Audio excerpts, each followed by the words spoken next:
Oh, all right, guys.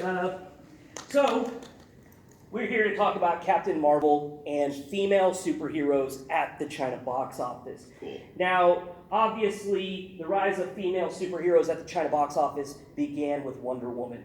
And one thing that's really interesting about that is Wonder Woman, in its opening weekend, only made $38 million in China over the 3-day weekend. But it eventually ended up making $90.5 million. That means this is it was at the time the leggiest superhero movie and one of the leggiest movies at all in the China box office. And it wasn't until Aquaman last year actually beat out Wonder Woman as being the leggiest superhero film. And that wasn't just in China, that was actually worldwide as well, and in the United States. So it has one of the best multipliers from basically opening day or opening box office weekend to the very end, its final tally. And Wonder Woman was so successful, it got a 30-day extension. So one thing about the Chinese box office is that it's all controlled by the state government. It's controlled by primarily the China Film Group. And all movies, whether they're local, they're domestic films, Chinese films, whether they're coming out of Hong Kong, or whether they're international films, primarily Hollywood films, they only have a window of 30 days to be in the box office. And you actually have to apply and get approval from the China Film Group to have a 30-day extension. Now, movies staying in the box office longer than 60 days, pretty rare. I think maybe there's only been one movie. And that was Wolf Warrior 2, which made over $800 million in China alone a couple of years ago. Mm-hmm. Yeah, only Avatar has made more money than not Avatar. Avatar has made more money worldwide, but only The Force Awakens has made more money in a single territory, and that's the United States and Canada, than Wolf Warrior. It made 950, something along that line. Something along those lines. So Wonder Woman, for a superhero film, I believe this may be the only superhero film and one of the few Hollywood films that has actually gotten a 30-day extension. That means it was doing so well, and most likely there wasn't any other local films that were doing well enough, so they kept it in the cinemas to continue making money. And it wasn't until Aquaman that its multiplier and its final tally was actually beaten out. Now, one thing is in geekdom, in geek culture, women represent 50% across the board now. And this is primarily looking at like the United States and the Western markets, but we're starting to see this trend in China as well. And one thing that's very interesting is that in China, you're looking at like Chinese millennials, and when they refer to Chinese millennials, they're typically referring to like younger millennials, what we would consider here in the United States. But Chinese millennials, girls actually have a bigger say in what movie to go watch than they do in other markets like here in the United States. So females are an incredibly powerful movie ticket purchasing power in China compared to other markets, especially when we look at a market like the United States. Yeah.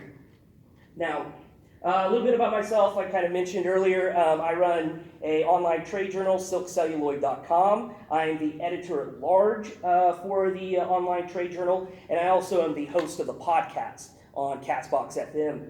I lived in China for 7 years, and during the time that I was living in China, I worked for Warner China Film HD Corporation. It's a joint venture between Warner Brothers, the China Film Group, and the Hengdian World Studio, which is the world's largest outdoor studio. It's so big they actually have an exact replica by size of the Forbidden City. And that's just one thing, one set that they have inside of this giant outdoor studio. Warner Brothers has a joint venture in China now, but it is not the one that I work for. Warner Brothers wasn't in China. It was only Warner Home Video for about 5 years. And their new joint venture is called Flagship Entertainment. And Flagship Entertainment and Gravity Pictures, a Chinese entity, they're the two companies that actually produced and put all the money up for the Meg. So that was actually a Chinese-backed film. There's very, very little Hollywood money that actually went into producing that film. I also taught at the National Academy of Chinese Theater Arts, and I'm associated with the Beijing Film Academy. Now, getting back to why female audiences are important and it's that concept of, the femmes in the fridge, or women in refrigerators. Are you familiar with this? Yeah. Okay. No? Okay. Basically, it's very simple. Yeah. It was in the 80s, I believe, is when that comic came out. Maybe early 90s? Okay. Yeah. And that was the elongated. No, yeah, it was Green Lantern. It was Green Lantern. It was Green Lantern, yeah. So basically what it is in the comic book, they actually killed off Green Lantern's girlfriend, wife, his significant other, and she was stuffed into a refrigerator. And this, Gail Simmons, a pretty famous comic book writer, she actually coined the term femmes in the fridge, or women in refrigerators. And basically it's just referring to this trope that we still see today of like a daughter, a mother, a wife, some kind of female who is a part of the protagonist, or in comic book superheroes' life. And they die, they get kidnapped, something happens to them, and that propels that journey, that hero's quest of the superhero. And Deadpool 2 did it. Have you seen it? Yeah. Okay, I'm sure you guys have. Oh yeah. So they killed off Vanessa, his wife, and then he travels back in time and brings her back. And they brought up this femme in the fridge in the Once Upon a Deadpool with Frank Savage. Okay. So it's a very common trope. We still see it today. But it's one that we just need to be kind of aware of if you're a creator of any type, because for a couple years ago, a academic study showed that 47% of all comic book readers are female. Now, given a choice of whether they're going to read or purchase a comic book that either is about a male superhero or a female superhero, or involves a female superhero in a significant role, 62% of these females would actually purchase or go with the female superhero over the male superhero. And we don't see that same statistics when you're actually looking at boys, whether if they're going to purchase a comic book that's more about a male superhero or a female superhero. It's a much, much lower percentage. So this trope is something that you kind of have to be aware of, because it's something that easily you can step into. And it's just something that's a part of these type of stories that people just tend to go, okay, let's do this and make it easy for ourselves. And we kind of see that during the time when Iron Man came out, we had an increase in comic book sales over about a 7-year period. And these are the physical comic book sales, and there was an increase of 28%. But digital comics over the same time period had a 9,900% increase. Now, a lot of people haven't really been looking at this. They think, oh, this almost 10,000% increase over a 7-year period is just digital disruption. It's just Netflix. It's just Spotify coming in and basically just revolutionizing and changing the way people consume, comic books. But over that same period, there was an increase in the sale of physical comic books. The sales didn't decline, they actually rose slightly. And this rise is actually more associated with the Marvel Cinematic Universe actually taking off. Because those numbers now for the physical comic book sales have pretty much leveled off. They're about where they were, 5 to 10 years ago, before this bump. And the reason why we saw this big increase with digital comic book sales compared to physical sales is because during this time period you had female readership increasing in huge numbers. They basically came up, and now they're at that 50% mark. And part of it is just because they feel more comfortable reading comics online. There's more availability because of that digital disruption of having comic books that are more geared towards that audience. And also, they don't have to go to a comic book store, sorry guys, where you have some dude in sweatpants walking around who just came from the strip club next door. I didn't actually make that comparison. I love strip clubs. I have nothing against Oh yeah, no, same here. I'm doing a lot of research for film I'm writing, so. But yeah, no, I mean, it's I didn't, I'm not the one who came up with that. Okay. that. Probably true. Oh no, I definitely think it's true. Sorry, I really should have put this on the TV. But we're also seeing this rise in basically female geekdom over in China becoming more comparable to what it is here in the United States. Now, I'm not going to say that we're at that 50% mark. We are at that 50% mark in going to the movie theater and watching this type of content.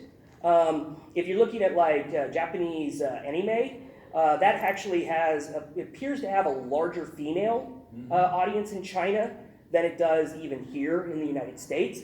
But one thing is kind of getting into this subject of the female superhero box office. We've been seeing trends in the box office that actually is indicating these female superhero type characters like Alicia Vikander's Tomb Raider. We're actually seeing trends that are being broken with these types of films. So in the last couple of years, big major Hollywood films have had between like an 80 to 85% drop in their second box office weekend. And a lot of people, even Forbes, Hollywood Reporter, everyone was talking about, oh, this movie is basically a failure at the China box office. It opened big, but then it plummeted.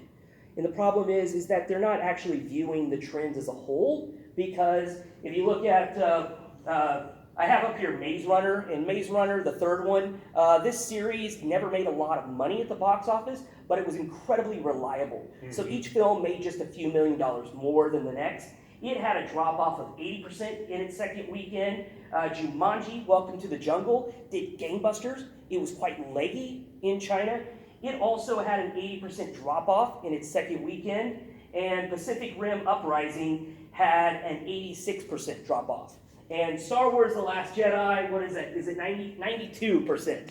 And actually, its Friday to Friday drop off was almost 100%. It was like 97, 98%. Yeah, Star Wars, I just like to put that up there because I was actually wrong in my assumptions on Star Wars at the China box office.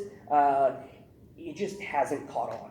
And it has nothing to do with people hating The Last Jedi here in the United States, you know, compared to why they're not actually like picking up on this kind of Star Wars train. It really has to do with they didn't grow up with it at all. And I believe if you look at Japan also, even though they grew up with it, it doesn't do huge numbers in Japan. It's mostly the English-speaking world, followed by the rest of Western Europe. But Tomb Raider opened only at 41.6 million. Not a big box office. They were actually thinking that box office was going to be a little bit larger than that, but that's a very respectable for any Hollywood film. Now the thing is, in its second weekend, the drop was only 32%. This is incredibly low. Even Black Panther dropped 56%, and that would be your standard kind of superhero Marvel type of movie. So this second weekend drop for Tomb Raider was actually one of the lowest drops in recent history for a Hollywood film. And it totaled out at 78.5 million. Now another thing I want to kind of like mention before we kind of move on is I mentioned that Hollywood releases or Chinese releases, they only get a 30-day window. Now typically movies make their money in the first 10 days. If it's a leggier movie like this or Black Panther, they can go on 15 days. But sometimes with Hollywood films, after 15 days, they will just disappear from the box office, even though they have the license to be in theaters for 30 days. So basically, it's just other competition, local competition, that's pushing them out, that the cinemas themselves are deciding